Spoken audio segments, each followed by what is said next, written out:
Tonga sao daholo zanagasikara atao point G tsika zao atahoana manao an'ilay point G amin'ny ankapobeny moa zany ratsan-tanana nandiana tsara ity ratsan-tanana ampovoany ity rehefa le mampiditra isika dia midona ery amin'ny farany ery cervix ny anaran'ilay midona ery amin'ny farany ery dia tsy eo ilay izy fa somary ampakarina ny ratsan-tanana elahy dia eo elahy manetsiketsika alohan'ny ratsan-tanana mampakatra ilay zotrao na tanana iray iny miakatra ohatran'izao eo indray koa le hoe rehefa le apitra elahy sy tonga dia seka maina be ohatran'izao fa atao somary ohatran'ny kankana ilay alohan'ny ratsan-tanana elahy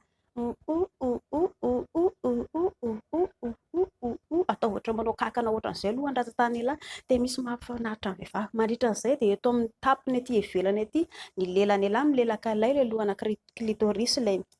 eto amin'ny dongona kely eto dia ny tanany elahy koa somary mipelipelika na hoe nono na ny kibo na ny aty ambadika aty arakarak'izay mifampijery ianareo dia indriany koa kalapiso kely mba atoroy andramseo aiza ilay faritra mahafinaritra mankafindry dia atoroy anazy atao mafimafy atao moramora atao haingaikaikana arakarak'izay mahafinaritra anareo fa tsy dia miheno fotsiny koa indrio satria tsisy fahafinaretana ao andry raha ohatra ka miheno fotsiny eo indry